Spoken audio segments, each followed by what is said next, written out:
माली uncle एक पहचान। हमारी सोसाइटी में माली अंकल सबके फेवरेट थे। हंसमुख, मिलनसार, हमेशा हेल्प के लिए तैयार। बच्चों से लेकर बुजुर्गों तक सब उनका आदर करते थे। सोसाइटी की इलेक्शंस में सेक्रेटरी पोस्ट के लिए उनका नाम आया तो सभी ने खुशी जताई। उनकी पॉपुलैरिटी देखकर जीत पक्की मानी जा रही थी, लेकिन किस्मत को कुछ और ही मंजूर था।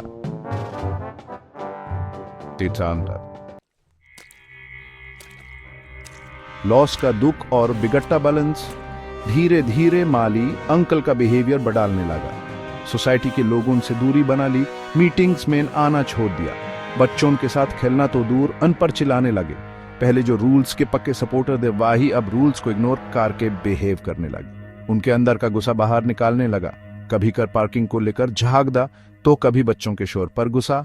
छोटी छोटी बातों पर बात का बतंगत बनाना उनकी आदत सी हो गई। रूल्स तोड़ना, फैमिली हॉस्टेज।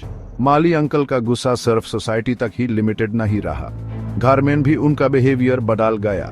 पत्नी से बिना बात के झागदा, बच्चों पर हाथ उठाना कॉमन बात हो गई। उनके गुस्से का डर सबके मन में घर कर गया। पत्नी की कोई भी बात उन्हें चुभने लगी। घर का माहौल डरावना हो गया। बच्चों का हंसना खेलना बैंड हो गया। पूरा फैमिली उनके गुस्से का शिकार होने लगा। लिस्का वेब वायलेंस की फायर हेड तो तब हो गई जब माली अंकल ने अपनी पत्नी पर झूठे आरोप लगाने शुरू कर दिए। सोसाइटी के लोगों को अपनी पत्नी के खिलाफ भड़काने की कोशिश करने लगे। उनके मन में बदला लेने की फायर इतनी तेज हो गई कि उन्होंने सच और लीज का फर्क करना ही छोड़ दिया। डोमेस्टिक वायलेंस और झूठे आरोप कोई नॉर्मल बात नहीं होती, ये एक गंभीर क्राइम है। माली अंकल का यह रूप देखकर सब हैरान थे। किसी को समझ नहीं आ रहा था कि आखिर उनके साथ ऐसा क्या हो गया है।